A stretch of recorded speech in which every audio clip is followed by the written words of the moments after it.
오늘 또 우리에게 새날을 주신 하나님, 우리에게 생명과 호흡을 주시고 모든 필요한 것을 공급하시는 신실하신 하나님께 감사와 영광을 돌려드리면서 오늘의 기차 목행 시작하도록 하겠습니다. 하나님 아버지, 감사와 영광을 주께 돌려드립니다. 항상 우리에게 선하시고 신실하시고 좋으신 하나님 아버지, 오늘 또 하나님의 은혜 가운데 살게 하시고 누리게 하시고 하나님의 말씀으로 힘을 얻게 하시니 감사합니다. 하나님께서 오늘 또 말씀하시고 깨닫게 하시고 하나님의 은혜에 붙잡히고 감사하며 겸손하게 살게 하옵소서. 주님 높이며 주님의 뜻을 이루어드리는 한 날 되게 하옵소서. 예수님의 이름으로 기도합니다. 아멘. 찬송입니다. 주와 같이 길 가는 것. 주와 같이 길 가는 것 즐거운 일 아닌가. 우리 주님 걸어가신 발자취를 밟겠네. 한 걸음 한 걸음 주 예수와 함께 날마다 날마다 우리 걸어가리. 어린아이 같은 우리 미련하고 약하나 주의 손에 이끌려 생명길로 가겠네. 한 걸음 한 걸음 주 예수와 함께 날마다 날마다 우리 걸어가리.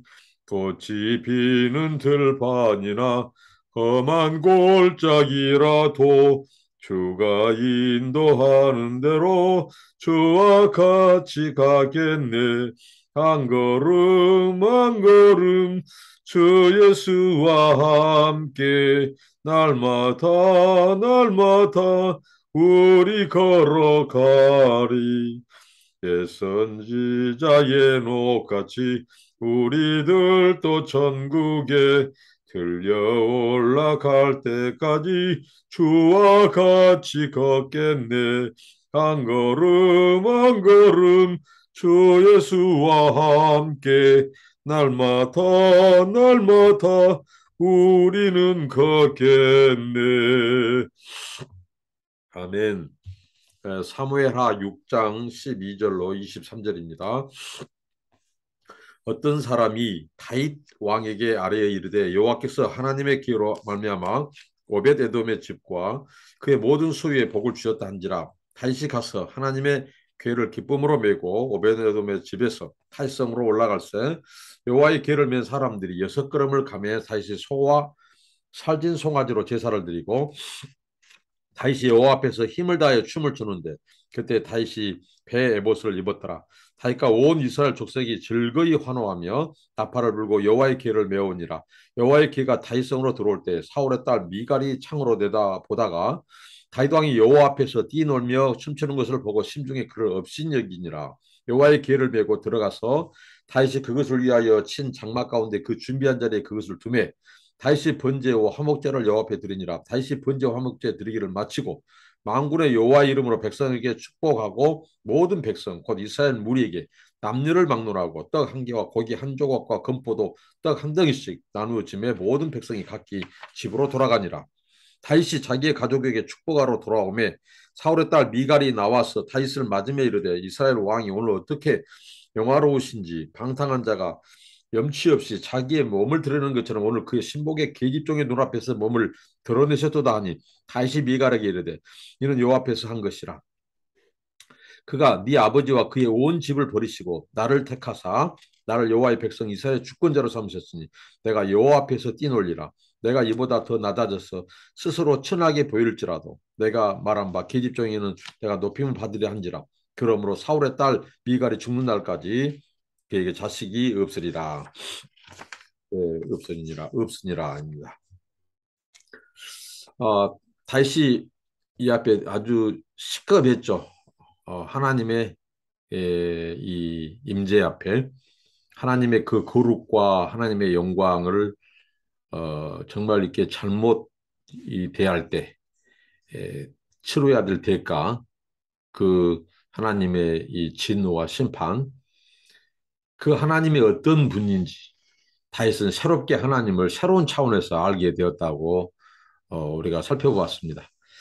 이제 오늘 본문에 이제 법계 운반 작전, 다시 이제 다윗이 법궤를 다윗성 예루살렘 성으로 운반하는데요. 이번에는 성공했습니다.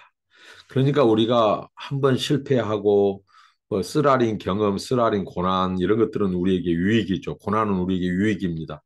하나님은 우리에게 좋은 곳, 좋은 것으로 주시고 최선의 길로 인도하시는 신실하신 분이기 때문에 하나님께서 다윗에게 이 앞에 우사가 죽는 사건을 통해서 어떻게 보면 다윗에게 경고고 미리 이 하나님에 대해서 어떻게 하나님을 섬겨야 될지 가르쳐 주신 부분이 있죠. 오늘 어떤 사람이 다윗 왕에게 이제 하나님의 계가 안치된 이 오베데돔의 그 석 달 동안 하나님이 그 가정에 엄청난 복을 주셨다는 거죠. 그 소유에. 그래서 이제 다윗도 이제 마음이 많이 누그러졌습니다. 아, 무조건 하나님의 법궤가 있다고 해서 벌 받는 것 아니구나. 또 무조건 여호와의 법궤를 또 이동한다고 해서 축복이 있는 것은 아니다는 거죠. 이 두 가지 사실을 알았을 것입니다. 이게 법궤가 중요한 것이 아니라 그 법궤 가운데 임재하신 하나님의 말씀에 순종하는 것이 더 중요하다는 사실을 깨달았겠죠. 그래서 오베데돔의 집에 하나님이 복을 주신 것을 듣고 이제 다윗성으로 그 기회를 메고 옵니다. 이번에 대성공입니다. 그것을 이제 몇 가지 우리가 볼 수 있는 것은 그가 6걸음을 뛸 때마다 소와 살찐 송아지를 제사를 드리고 또 걸음을 뛰고 또 제사를 드리고 얼마나 많은 제물을 드렸겠습니까? 그 정도로 그는 하나님의 법궤, 곧 하나님의 영광과 임재가 다윗성, 예루살렘 성으로 다시 돌아오는 것에 대한 그 기쁨과 감사의 제사를 드린 겁니다. 얼마나 많은 제물을 하나님 앞에 드렸겠습니까? 또 6발타씩 뛰고 드릴 때마다 그 감사와 감격이 얼마나 컸겠습니까? 이렇게 하나님 앞에 드리고 이제 그 다윗성으로 들어올 때 다윗이 얼마나 기뻤든지 감사하는지 춤을 춰요. 배에봇을 입고 있었습니다. 배에봇 이것은 제사장들이 입는 옷입니다.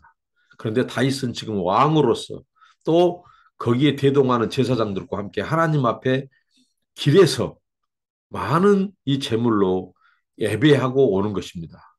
제사장으로서의 역할들을 제사장들로 하여금 감당하게 하는 거죠. 자기는 왕으로 그리고 제사장들로 하여금 제사 업무를 아마 시켰을 것입니다. 그 예봇을 입고 춤을 춰요. 그래서 다윗과 온 이스라엘이 환호합니다. 나팔을 불고 여호와의 계를 메고 왔죠. 그런데 다윗성으로 들어올 때 이제 이제 미갈이 그것을 보죠. 미갈이 그걸 보고 이 춤추는 것을 보고 업신여기고 경멸히 여겼다고 봅니다. 왜 경멸히 여겼을까요? 이 미갈은 사울의 딸입니다. 그런 어려서부터 아버지 그 사울이 있던 그 궁궐에서 생활했기 때문에 굉장히 이 오피셜한, 이 공식적인, 그런 노말 이런 그런 것의 형식에 굉장히 예법에 길들여져 있을 수 있어요. 그런데 다윗은 그것을 뛰어넘는 행동을 하죠. 하나님의 은혜와 자기 같은 미천한 목동을 왕으로 세우시고 또 지키시고 함께 하신 그 또 법궤의 영광 속에 임재하시고 다시 귀환하신 하나님의 임재 앞에 그는 너무도 기쁘고 감사해서 하나님 앞에 춤을 추고 있다는 거죠. 껑충껑충 뛰면서 뛰놀며 춤을 췄다고 합니다. 그러니까 이것은 당시에 이런 왕의 행동으로서는 어떻게 보면 미갈의 관점이 맞을 수도 있어요. 왕이 채통을 지키는 것이 보통 예나 지금이나 이게 바로 정상으로 받아들인 거죠. 그런데 미갈은 바로 하나님과 하나님의 법궤에 대해서 사울의 관점을 갖고 있다는 겁니다. 사울의 관점. 이 사울은 하나님의 법궤를 수없이 가지고 옮길 수도 있는데 옮기지 않았어요. 왜? 그것에 관심이 없었습니다. 사울은 하나님의 영광과 임재 따위에는 관심이 없어요. 자기 정권 유지에 어떻게 보면 정적인 다윗을 죽일까 했던 것입니다. 자기 인기에 영합했습니다. 그래서 다윗은 천천히요, 자기는 천천히, 다윗은 만만이로라 할 때 괘씸하고 이것이 굉장히 시기 질투하는 거죠. 그러나 다윗은 사울의 관점이 아니라 바로 하나님의 관점. 이 하나님의 임재 앞에 그는 기쁨으로 반응했다는 거죠. 감사함으로 반응했다는 것이죠. 그래서 이제 다윗이 그 괴를 이제 장막에 안치합니다. 그리고 번제와 화목제를 드립니다. 번제와 화목제를 드릴 때에 온 백성이 축복합니다. 그러니까 하나님도 법궤가 바로 다윗성으로 운반할 때 하나님도 기뻐하시고 다윗도 기뻐하고 백성들도 기뻐하고 제사장들도 기뻐하고 온 그 이스라엘 사람들이 다 기뻐할 때 한 사람만 경멸히 여기고 채통 따지고 예법 따지고 한 자가 바로 사울의 딸 미갈이었다는 거죠. 그리고 다윗은 예찬식을 거행합니다. 마치 예찬식. 그래서 먹을 것을 나누어 주고 함께 기뻐해요. 그 백성들을 축복합니다. 하나님은 이 다윗을 귀하게 보신 거예요. 성경에 보면 다윗이 하나님 보시기에 합한 자라, 내 마음에 합한 자라고 했을 때에 바로 이 부분도 하나님께서 귀하게 여겼을 거예요. 얼마나 하나님의 그 임재, 영광을 환호하는가. 그것은 유신 채통, 왕으로서 채통까지 다 뛰어넘는 감사와 감격. 이게 우리에게 필요합니다. 우리가 지나치게 교리 또 채통 이런 것들을 따지면요. 우리가 인격적인 하나님을 만나는데 인격적인 성령과 교통하는데 우리가 제한을 하게 되고 너무 우리가 굉장히 유신 채통 따지다가 그 하나님의 은혜 앞에 감사하고 감격하고 찬송하고 춤을 추고 노래하는데 그것이 방해가 될 수 있어요. 그런 것이 역사하는 곳에 종교적인 영이 역사합니다. 그래서 하나님과의 관계도 이런 종교적인 관계가 될 수 있어요. 그러니까 다윗은 굉장히 이제 이 인간의 품위, 채통, 이런 왕의 채통 다 뛰어넘어서 그러니까 이 사울의 관점에 길들여지면 안 된다. 미갈은 사울의 관점에 길들여졌다. 이걸 다 버려야 한다는 거죠. 우리가 하나님을 인격적으로 만나고 체험하는데 감사와 감격하는데 어린애처럼 왕도 하나님 앞에서는 미물이고 단지 사람이에요. 그럴 때 하나님 앞에 어린애처럼 나아가는 이게 지금 필요합니다. 사울 집안을 대표한 미갈 그는 여전히 사울의 관점을 가지고 있는 거예요. 사울은 하나님을 대할 때 꼭 미갈의 방식, 미갈도 자기 아버지 사울의 관점으로 하나님을 지금 대하는 거예요. 이것이 바로 문제라는 것이죠. 그러니까 다윗을 경멸하는 거죠. 그래서 이제 돌아왔습니다. 집으로 돌아옵니다. 집안 식구를 축복하려고 공식적인 행사를 마치고 다시 집으로 돌아옵니다. 그때 미갈이 퍼붓습니다. 바가지를 긁습니다. 사울의 딸 미갈이 돌아오자마자 오늘 당신 꼴 좋습디다. 미갈이 이렇게 말하는 거예요. 왕의 채통이라고는 하나도 볼 수 없었다고 하면서 이 어떻게 그 신복의 계집종의 눈앞에서 몸을 드러내셨냐고. 그러니까 아마 다시 춤을 추다가 이제 풀어진 것 같아요. 그래서 얼른 바짓가랑이 올렸겠죠. 그런 계집종의 눈앞에서 몸을 드러내셨다고 이렇게 업신여기고 또 이 경멸하는 거죠. 그래서 다시 응수가 더 멋집니다. 내가 당신 따위 같은 인간들 바라고 한 거 아니다. 내가 사람들에게 바라고 한 거 아니다. 이게 바로 다윗의 관점과 사울의 관점, 다윗의 집안과 사울의 집안의 비교예요. 다윗은 하나님의 은혜에 대한, 하나님에 대한 신앙, 하나님에 대한 감사, 감격이 있었다는 거죠. 하나님의 영광에 대한 이 환영, 하나님의 영광에 대한, 하나님의 임재에 대한 갈망이 있었다는 것이죠. 이게 에베자의 참된 모습이죠. 그러나 사울의 관점은 그냥 채통 따위, 인간의 채통, 하나님을 섬길 때도 꼭 그 관점으로 그렇게 하나님을 섬겼다는 거죠. 이게 굉장히 종교적이죠. 의무적이고 종교적이고. 그렇다고 해서 하나님의 말씀 앞에 100% 온전히 바보처럼 순종했냐? 그렇지 않았다는 거죠. 이게 바로 사울 집안을 대표하는 미가를 통해서 나오고 있습니다. 하나님께서 이걸 사무엘서 기자가 이것을 대조하는 거예요. 그러면서 어떻게 하나님께서 이 다윗 통치에 있어서 사울의 물을 빼는가? 사울 집안의 그림자를 하나님께서 완전히 걷어내는 거죠. 다윗으로 하여금 사울에게 있는 자격, 행여나 또 비교의식이라든가 열등감이라든가 이런 모든 것을 다 배제시킨 거예요. 사울은 이 베냐민 자손이고 자기는 이 그 왕족이 아닌 그렇기 때문에 열등감이 있을 수 있어요.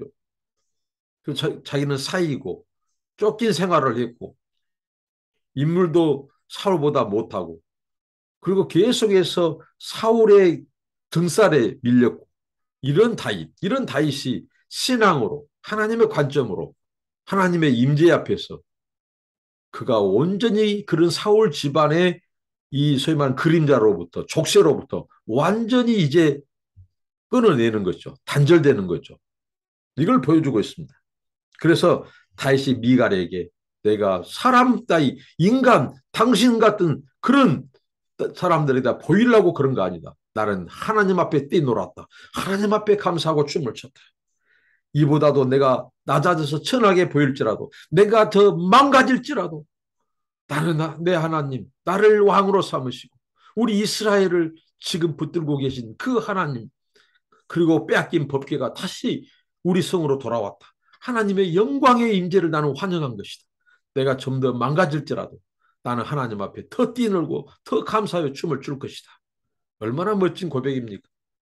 이 한마디 고백으로 사울 집안을 대표한 이 미갈의 어리석음과 그 사울 집안의 불신과 하나님을 향한 하나님의 영광과 임재를 우습게 여기는 그 태도를 경멸해버린 겁니다. 오히려 다윗이 경멸해버린 것입니다. 우리 안에 사울의 흔적을 지워야 돼요. 우리 안에 남아있는 사울의 간점을 없애야 돼요. 그럴 때 우리에게 하나님의 임재 앞에 반응하는 감사와 감격과 종교의 영의 그 고리를 끊어버려야 돼요. 우리는 하나님께 나아갈 때 겸손하게, 온유하게, 어린애처럼 감사하고 찬양하고 이게 인격 대 인격으로 반응한 것입니다. 오늘날 사람들 의식하고 채통 따지고 이 전통 따지고 하는 교회 그런 개인들 이렇게 다윗과 같은 하나님의 감사, 감격 인격적으로 체험 못합니다. 못 만납니다. 계속해서 그 채통 따지다가 종교 생활하고 끝나버려요. 그래서 하나님께서 어떻게 했습니까? 이 사울의 딸 미갈 여기는 죽는 날까지 이제 태가 닫히는 이 불림의 어떻게 보면 저주가 임한 것이죠. 자, 사울이 죽었습니다. 그리고 이스보셋도 죽었습니다. 그리고 요나단의 그 아들 무비보셋은 어떻게 보면 몸이 상하지 못한 장애인입니다. 그리고 오늘 미갈은 불임에 떨어졌습니다. 이것은 무엇일까요? 하나님께서 철저히 사울 집안의 몰락을 얘기하고 있습니다. 왜 사울 집안이 버림받았고 몰락할 수밖에 없는가? 마지막 대표 선수 미갈마저도 하나님의 영광의 임재 앞에 자기도 나가서 춤을 추고 기뻐해야죠. 감사해야죠. 덩실덩실 춤을 추고. 근데 그 남편 다윗 왕을 업신여기고 경멸한 것은 하나님을 향한 경멸이었다는 것이죠. 오늘 이 말씀을 통해서 우리 안에 있는 사울의 관점 버리기, 사울의 흔적 지우기, 그리고 하나님의 영광과 임재 앞에 감사와 감격과 찬송과 기쁨으로 하나님께 올려드리는 저와 여러분 되시길 바랍니다. 기도하겠습니다. 하나님 감사합니다. 다윗이 오베데돔의 집에서 다윗성으로 하나님의 법궤를 이렇게 어깨에 메고 하나님 말씀에 순종해서 또 그 법궤가 올 때 6걸음을 뗄 때마다 이 소와 송아지를 제물로 드리고 또 자기의 이 예봇이 벗겨진지도 모르고 춤을 추고 감사하고 감격했던 그 다윗처럼 우리가 하나님을 대할 때 하나님의 영광 앞에 감사와 기쁨과 영광을 돌리게 하시고 우리 안에 있는 사울을 죽이고 사울의 흔적을 지우고 사울의 관점을 버리게 하옵소서. 다윗의 관점, 하나님의 관점으로 우리가 하나님을 높이고 경배하고 주님 우리가 종교의 영, 전통과 이런 인간들의 관점에서 벗어나게 하옵소서. 자유케 하옵소서. 예수님의 이름으로 기도합니다. 아멘. 감사합니다. 축복합니다.